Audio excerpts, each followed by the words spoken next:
Graça e paz, amados de Deus, você está no nosso Ponte Teológico, estamos aí para mais uma review. Olha só quem chegou, comentário exegético de Douglas Moo, Romanos, né? Da editora Vida Nova, uma obra sensacional com mais de 1.360 páginas. E este review é um oferecimento da Livraria El Shaddai. Quero agradecer a Livraria El Shaddai que nos presenteou com esta obra. E se você deseja adquirir este comentário logo após o review, com certeza você vai ficar com vontade de adquirir essa obra. Logo abaixo aqui nos nossos comentários está fixado o link lá do site da Livraria El Shaddai. Você vai adquirir nesta obra um preço justo e você vai estar ajudando também o nosso canal, tá certo? Vai estar ajudando o nosso canal, adquirindo aqui através do nosso link, né? Aqui embaixo fixado nos comentários. E para você que não me conhece, sou o pastor da São Porto. Estamos aqui nas internet da vida compartilhando conhecimento. Seja muito bem-vindo. Você não é inscrito no canal? Olha só, que tá perdendo. Não sei, não, olha. Se inscreva aí, cara. Deus tá vendo isso, hein? Olha só, 2 segundos para você se inscrever, ó. 1, 2, pronto. Ativou o sininho, deu seu like, faça seu comentário aí, senão você se esquece. Assim você também ajuda a enganjar o canal, o Ponte Teológico. Compartilhe este review também aí nos seus grupinhos de WhatsApp, do seu bacharel em teologia, do seu pós-graduação, do seu curso de básico, seu curso de mestrado, enfim.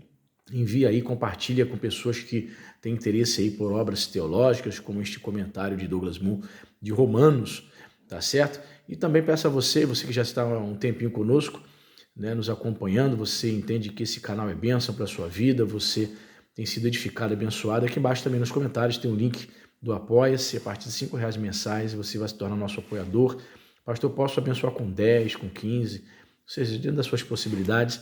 Você fazendo isso, vamos colocar você no nosso grupo do WhatsApp e após alcançarmos a meta financeira que você vai ver lá na plataforma, nós vamos começar a sortear livro de teologia para os apoiadores. Tá certo? Então vamos mostrar aqui algumas coisas interessantes. Antes de abrirmos a obra propriamente dita, veja só o que temos aqui na sinopse, muito interessante, ó. Durante mais de 20 anos, o comentário de Romanos de Douglas Moo tem proporcionado a pastores, seminaristas e estudiosos uma visão detalhada da mais famosa carta de Paulo. Nesta revisão ampla e geral de seu comentário, Moo trata de questões que foram trazidas à proeminência desde a primeira edição. Ele incorporou as mais recentes pesquisas e reescreveu o texto por inteiro para melhorar e facilitar a compreensão. Com sua reflexão teológica exegeticamente muito hábil, o autor certamente informará e iluminará uma nova geração de leitores da Bíblia em uma compreensão mais ampla e profunda desta que é a quintessência e perfeição da doutrina salvadora. O livro mais doutrinário e mais desafiador de tudo, o Novo Testamento. Aí temos aqui uma declaração do Thomas Schreiner, Southern Baptist Theological Seminary. Escreveu o seguinte: este comentário exibe uma hermenêutica bem aplicada que reflete o juízo maduro de um estudioso experiente. E, ao mesmo tempo, a teologia da mais famosa carta de Paulo é aqui explicada de maneira clara e brilhante. A primeira edição de Romanos de Moo é o melhor comentário de Romanos disponível. O único volume que o suplanta é esta segunda edição. Interessante, ó. Temos outra declaração aqui do Stephen Westenholm, do MacArthur University. Ele disse o seguinte, abre aspas para o Stephen: a passagem de 2 décadas não tornou ultrapassada a exegese cuidadosa e precisa do comentário de Romanos que Douglas Moo publicou em 96.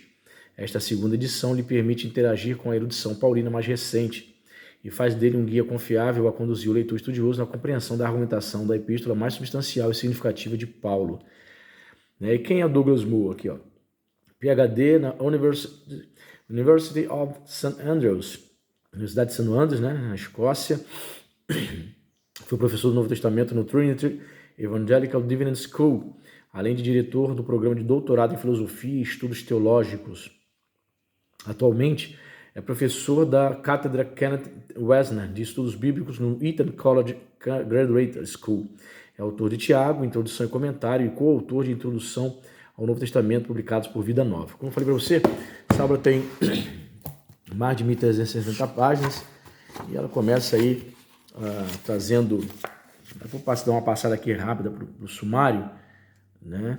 Para você entender aqui como é que você pode parar o vídeo, né? Se você desejar ler cada detalhe assim no sumário, você vai poder estar parando o vídeo para ver estes detalhes, tá certo? Se a gente for ler cada detalhe aqui do sumário, aqui é óbvio, né, que o vídeo ficará muito longo. E o intuito não é fazer um vídeo, muito longo, só para que você possa ter uma noção, né? Muito bem.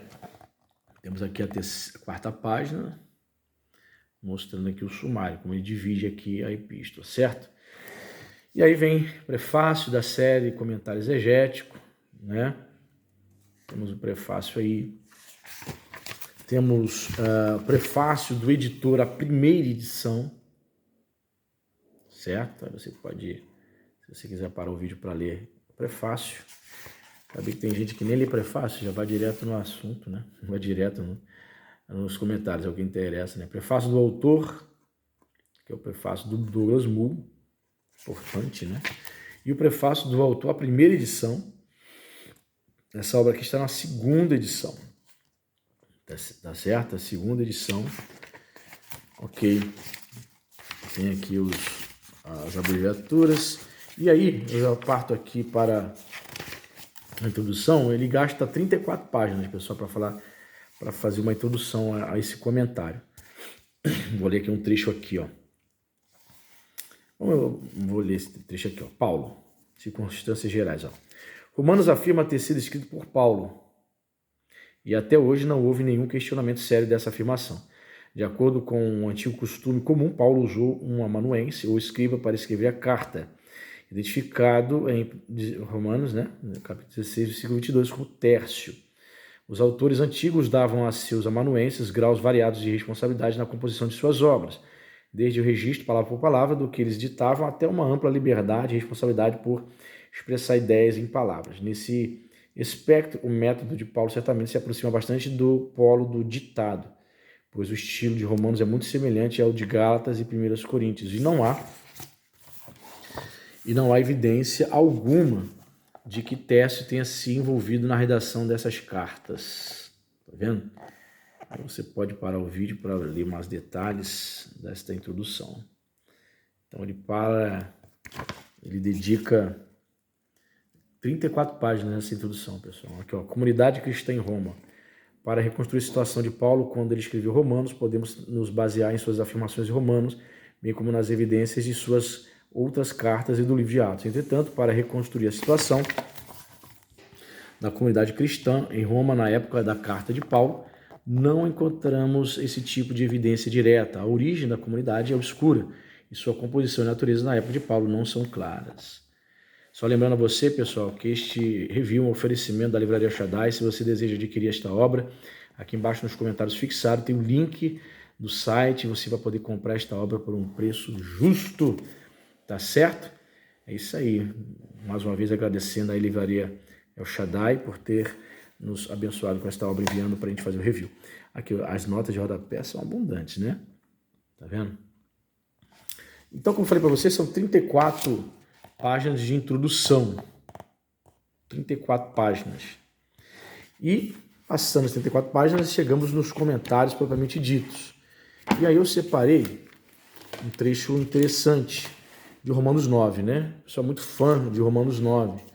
Aquele trecho, né? O versículo que vai dizer, como está escrito, amei Jacó, porém desprezei Esaú. Na versão NAA está assim. O que ele comenta sobre esse versículo? Vamos ver aqui, ó. Romanos 9:13, ó. A citação de Paulo de Malaquias, capítulo 1, verso 2 e 3, introduzida por uma das fórmulas favoritas dele, assim como está escrito, reafirma o versículo 12, versículo B. E aí tem essas notinhas aqui, ó, 171, tá vendo? Aí ele vai comentar, cadê, ó? 171, cadê? Aqui, ó, 171. Aí ele vai dizer aqui, Cranfield. Ele rejeita acertadamente as interpretações com muitas nuances, de acordo com as quais o versículo 13 fornece a base para a previsão do versículo 12, verso parte B.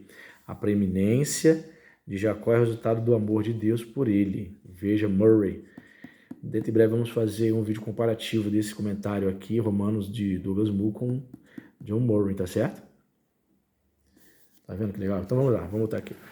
A citação de Paulo, né, ok, reafirma o versículo 12, versículo B, e o desenvolve, deixando claro que os destinos contrastantes de Jacó e Esaú não somente foram previstos por Deus, mas também foram causados por ele.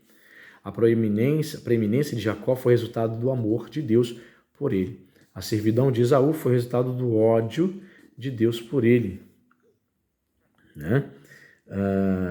Vamos ver o que ele fala aqui lá, 173, aqui 173, a citação de Paulo diverge da Septuaginta ao inverter a ordem das três primeiras palavras. Ó.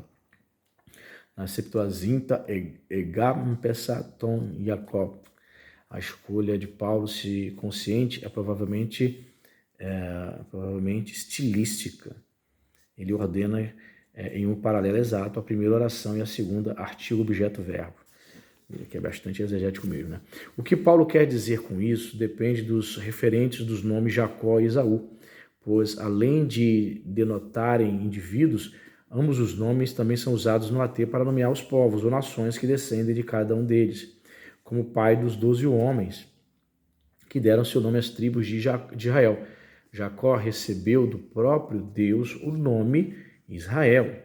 Portanto, Jacó pode se referir à nação de Israel, assim como Esaú dá seu nome ao povo de Edom, que dele descende. O fato de que talvez Paulo esteja empregando os nomes desse modo é fortemente sugerido pelos contextos dos quais extrai as citações dos versículos 12, parte B e versículo 13. Imediatamente antes da previsão paulina, no versículo 12b, vem estas palavras: 2 nações estão no teu ventre, e 2 povos nascidos de você serão divididos.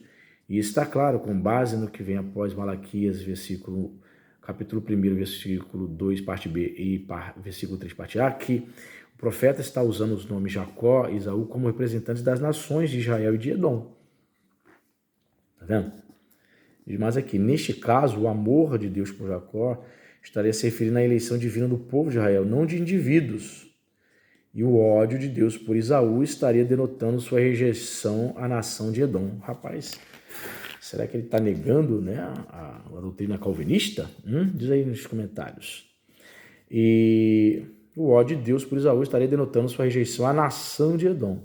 Como corolário dessa interpretação de que seu significado é coletivo, então alega-se ainda que eleição aqui não deve significar eleição para a salvação, mas eleição para um papel especial e honrado na história da salvação. A ideia é a eleição para um privilégio, não para a salvação eterna. Percebe? Esse é um posicionamento arminiano, tá? Curioso, muito interessante. Confesso a você que eu ainda não sei se o Douglas Moore de fato é calvinista. Parece que sim, mas aqui parece que ele discorda desse entendimento geral, né? Mas enfim, a defesa dos que fazem essa interpretação dos versículos é bastante forte. No AT, a eleição de Deus é principalmente o chamado divino de um povo,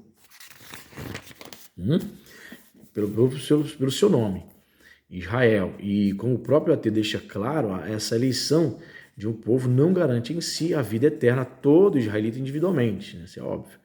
Poderíamos esperar que Paulo estivesse pensando na eleição da mesma expectativa que parece confirmada pelos textos do AT citados por ele. No entanto, a despeito de todos os pontos fortes dessa interpretação, penso que, em última análise, uma abordagem coletiva histórico-salvífica dos versículos 10 ao 13 não contempla os dados do texto. Em acréscimo às observações gerais que fiz na introdução a essa sessão, os pontos levantados a seguir são especialmente relevantes aos versículos 10 ao 13.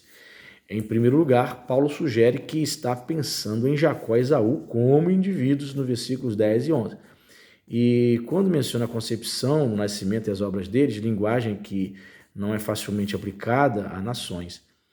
Em segundo lugar, várias das palavras e expressões fundamentais de Paulo nessa passagem são geralmente usadas por ele em outras ocorrências relacionadas à obtenção da salvação.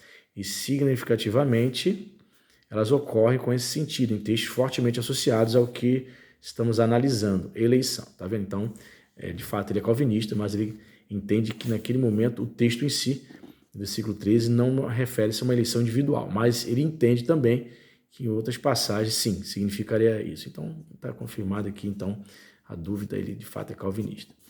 Muito bem, é difícil, portanto, aplicar essas palavras a nações ou povos, pois Paulo claramente não acredita que povos ou nações, nem mesmo Israel, sejam escolhidos e chamados por Deus para a salvação no sentido que ele está empregando a palavra.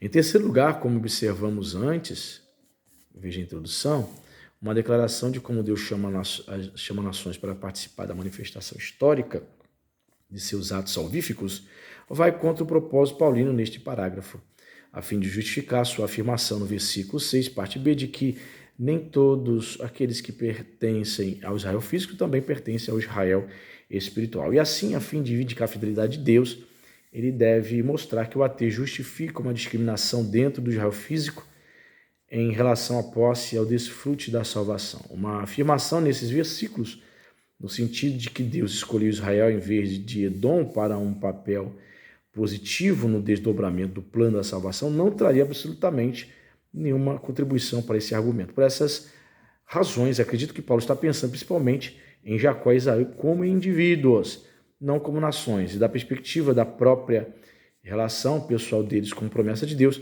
não de seus papéis na execução do plano divino. As nações a que esses nomes remetem, devemos nos lembrar, passaram a existir com os indivíduos que originalmente receberam esses nomes e por meio deles. Então, ele, de fato, aqui ele dá uma pincelada, mas ele confirma aqui que ele entende a rejeição, né, de Esaú e o amor de Deus por Jacó como uma escolha, né? Entende, então, que a eleição remete a indivíduos, não a nações, embora ele se incline ali, né, a falar do texto falando de nações. É uma obra, né, calvinista, né, importante. Então, qualquer dúvida, então, caiu por terra aqui na leitura do... Veja que ele ainda... Veja bem, quantas páginas ele dedica? Uma, duas, três... Você pode parar o vídeo para ver, muitas notas. Quatro páginas, mais notas de rodapé. Tá vendo? 4 para comentar o versículo 13. E eu deixei marcado também outro trecho aqui interessante, que é um texto muito conhecido, né? Porque todos pecaram e destituídos estão da glória de Deus, que é Romanos 3, 23. Vamos ver o que ele comenta. Então ele pega aqui o trecho da parte B do 22 e comenta o 23. Ó. É uma espécie de interlúdio, o versículo 22b e 23 nos lembram porque essa justiça está disponível a todos e porque todas as pessoas precisam dessa justiça. Não há distinção. Resume um elemento-chave da apresentação de Paulo em capítulo 1, verso 18 ao capítulo 3, verso 20, e é provável, portanto, aplicar-se especialmente tanto a judeus como a gentios. No versículo 23, Paulo elabora esse ponto.